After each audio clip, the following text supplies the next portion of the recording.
There hasn't been as much bipartisan action in Washington of late, but Donald Trump's decision to withdraw U.S. troops from Syria has changed all that.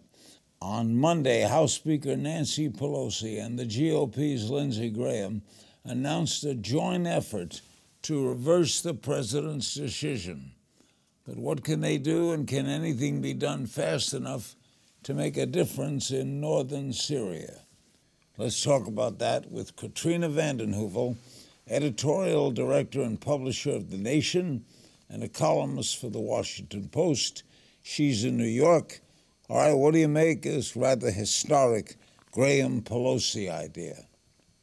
Well, I mean, I think the way America's betrayed the Kurds before, Larry. How Trump has handled this is toxic, is undisciplined, is wrong-headed in many ways. But at the same time, the decision to withdraw troops from Syria is the beginning of rethinking America's commitment to endless wars, which don't make America more secure. It's not about isolationism, which is often cast about to describe what Trump is doing, but it's a desire on, I think, many Americans' part not to be the policeman of the world and not to have these endless wars, which the poor or not the elite are fighting. So I think we need to think hard about an alternative to the discredited bipartisan foreign policy establishment which has dominated Washington for these past few decades. Are you saying you agree with the president's decision to leave Syria? No, I don't. I think there was a very different way of doing it.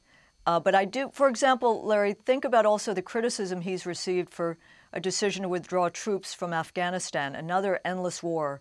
Young men and women are born today who were born when we first entered Afghanistan. It's the longest running American war, and it isn't bringing us more security. I don't agree with President Trump the way he's handled this, but I do agree that we need an alternative security policy, foreign policy, because America can't be the policeman of the world. And I think there is a bipartisan foreign policy. Lindsey Graham and Nancy Pelosi aren't the first pair to partner, for example, in supporting increases to a defense budget, which is 7 times larger, which is larger than the other countries combined, and again doesn't bring us security or allow us to meet the challenges of this time. I think the existential 2 challenges of our time are climate crisis and nuclear proliferation, which military might is not going to resolve, Larry.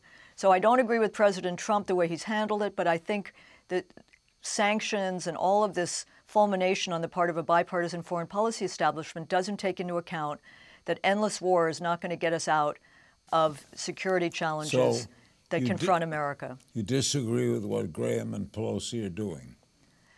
I think there are better ways. I think there should be negotiations to resolve the Syrian crisis, which has led, Larry, to it is a humanitarian crisis. We need to address the humanitarian crisis. More military sanctions, more sanctions aren't going to do that. So many people have become refugees, have become displaced people. These are the issues we need to focus on. And I think Erdogan, is an autocrat, and he is a Putin, he's a Trump-Putin friend. But there's been a lot of support for Turkey over the years. As I said earlier, in America, in foreign policy establishment, this is not the first time the American foreign policy establishment, this time in the personage of Trump and his people, have betrayed the Kurds. We need a different approach to how America engages the world. So it's not binary, it's not black and white, and it's not bipartisan the way Pelosi and Graham are going about it. The United Nations estimates that U.S. withdrawal and Turkey's military action will displace more than 100,000 people in the region.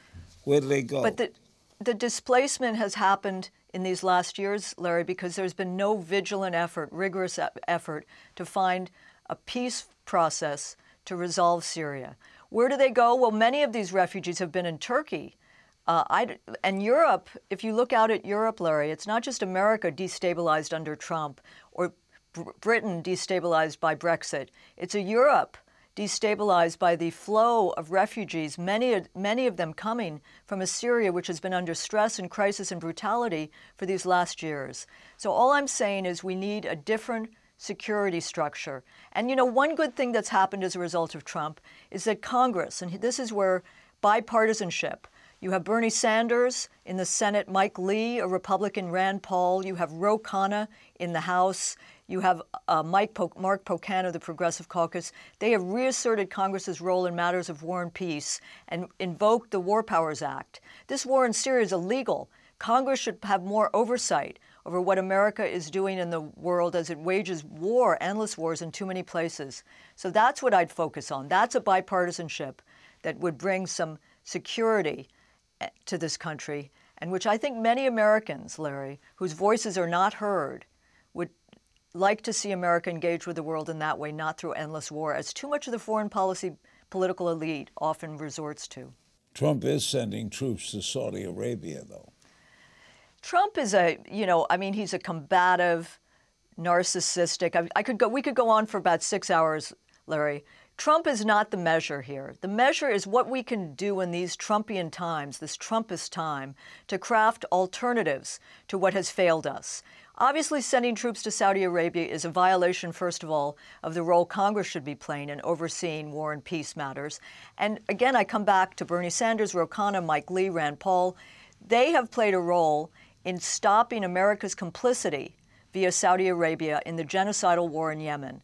These are issues which must be addressed, and Trump has at least awakened a Congress to its role.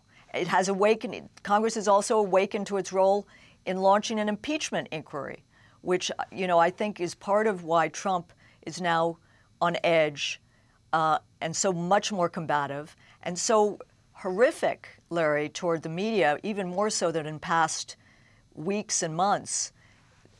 He just wants to delegitimize any institution, whether it be Congress or the media, which tries to hold him accountable.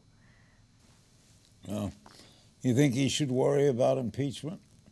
I do. I think when you get a Fox poll showing a majority supporting impeachment, the trend is moving in that direction. I think what should happen is the impeachment inquiry in the House.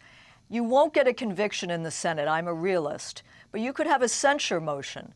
You might get 6 Republicans, Mitt Romney, one of them, Susan Collins of Maine, and at least that would not allow Trump to say he was, exonerated. There would be some censure motion that would have some standing.